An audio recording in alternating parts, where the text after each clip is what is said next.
we handle objections, this is where I stop talking about here's all the objections, here's how to handle them, because a lot of times that's what our advanced training is. Here's all the objections, here's how you handle it. If people are thinking about the objections and you're spending an hour talking about objections, they're going to go into their demo expecting to get what? Objections. Right? So they think about, they're thinking, oh, well, how do I handle this objection? How do I handle this objection? They go into their demo thinking, okay, I'm prepared for this objection, this objection, this objection.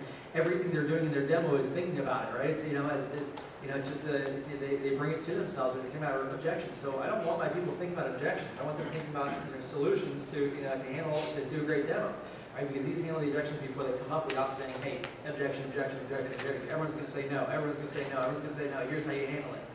No, just cut a lot of food. Right? And they know it's not too many pieces. That's a very simple way of putting it. Confidence in closing, memorizing page 8 and 9, asking for the order. Talking about how important it is to ask. Think about when your reps are dropping down, what percentage of them actually say, would you like to go ahead and get this today? What percentage actually ask? Very few, right? Even your top reps, they don't ask. They skip around, they say, oh, do you like anything? No? Okay, cool. Well, let's look at individual pieces. Right? Want any of these? Okay, cool. And they don't ask for the order the right way. So teaching how to ask for the order is very basic, very simple. And these things that we take for, as district managers, we are great reps, right? That's why we're in the positions that we are. So we take for granted all these things, right? So don't take it for granted. It's important. It creates great reps. 7, give them a deal they can't refuse. I talk about, going above and beyond. Hey, you can go 25 points per 100, but you have to call the office for approval. Okay, and I teach them that because I hate for my reps to. One of the things that was frustrating was when they're like, yeah, they really wanted it, and they wanted to get this too, but they just decided not to. Right, and that was frustrating to me. So letting my reps, giving them the responsibility and the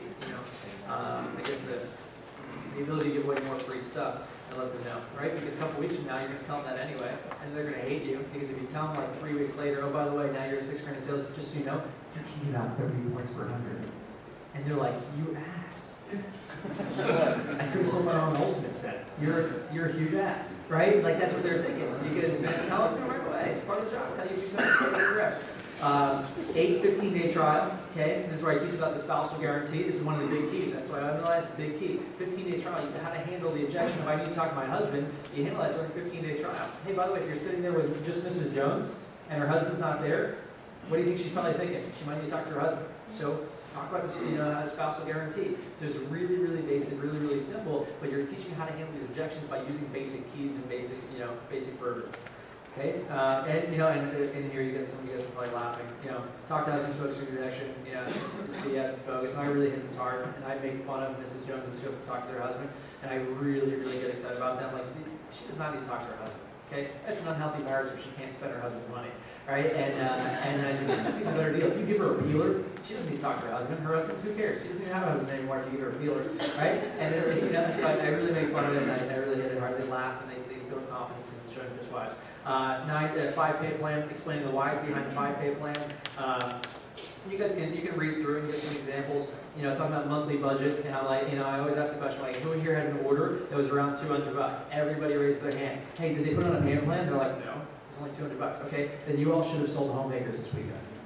And they're like, right? And that's how they get it. So it's a really easy way to explain the 5-pay plan and having big orders, right? It's very simple. You put it in terms of that. Dropping down effectively. This is a big thing, and I'll speed along the rest of it. But dropping down effectively, I explain the philosophy of dropping down. Now, if you tell somebody to drop down, 15? If you need 5, you're good. 5, okay. Explaining the philosophy of, if you just say, hey, drop down, and here's how to do it, they're not going to do it, right? Because they don't understand why they're doing it. So I explain the philosophy of dropping down.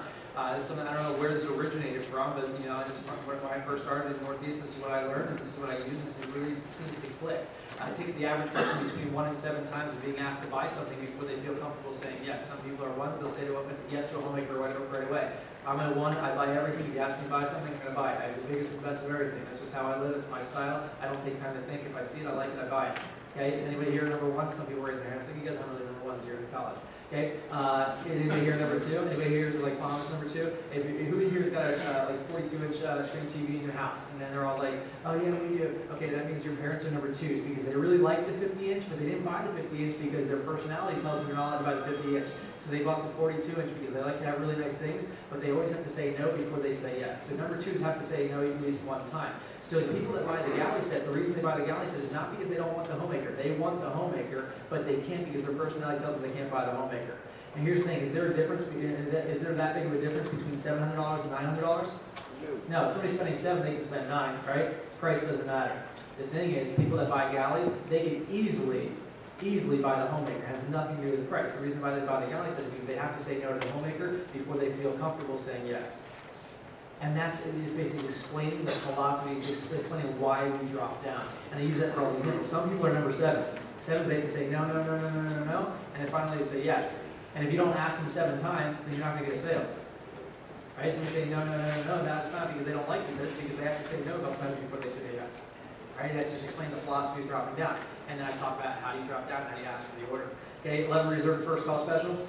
Explain folding memory. Everybody here, you guys have heard the folding memory, so I explain it. I take the piece of paper, I write 992 in the corner, fold it up, and I show them what why the folding memory is so important, why reserving the first call special is so important, and all these things. I'm teaching these upper level, things that we used to teach upper level, but I keep it very basic. Okay, and then 12, handling customer objections.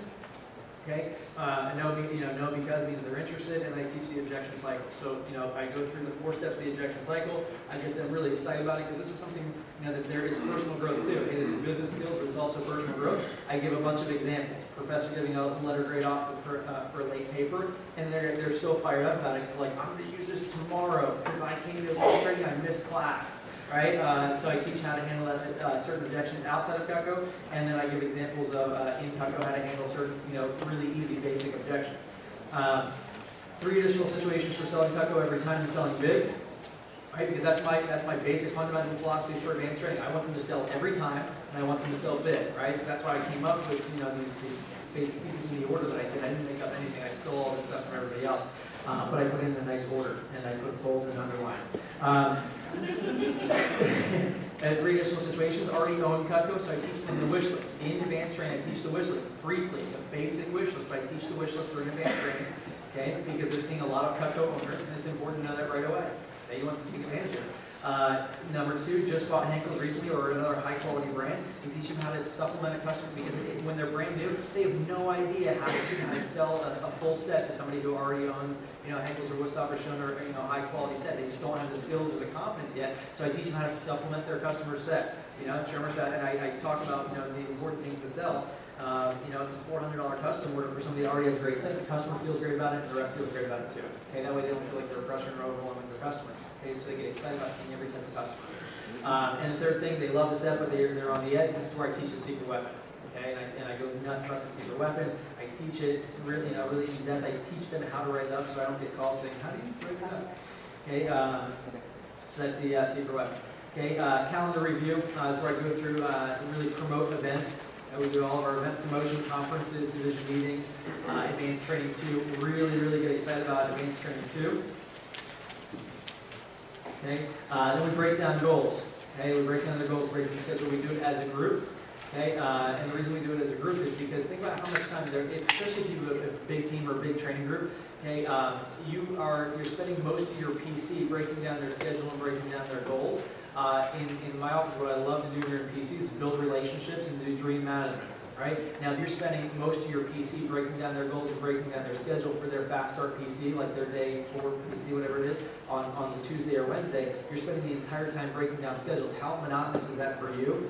That's boring, it's annoying, it sucks, and I'd rather spend 10 minutes as a group doing it and then spend their entire PC building a relationship, talking about their long-term goals, talking about their future, talking about what they love about the job, talking about their family, and getting to know them. Right? Because if I'm running a PC and just breaking down their schedule, I'm not getting to know them. I'm just talking about their goals, which they're probably not going to go after anyway because they don't like me because I didn't build a relationship with them in the first place. Right? So I do the goals breakdown during advanced training. Now it makes advanced training a little bit longer, but it saves a lot of time for me. A lot of time where I can use that time as more valuable time to build a relationship. So I teach them how to break it down. I do it as a group. Okay, then we go through chicken list. This is straight from Nathan Carson. I talked to him at April kickoff, and he taught me the chicken list approach. And I just implemented it. What I did is I liked what Nathan did. I took it, I cut and pasted it. He sent me his advanced training. I cut and pasted it, and I put it in my advanced training. Okay, I just stole everything from everybody else, and I think Nathan stole it from Ryan Casey. So, so this is the chicken list. You know, very simple, but explain the whys behind the chicken list before even the hows. But then this is something that I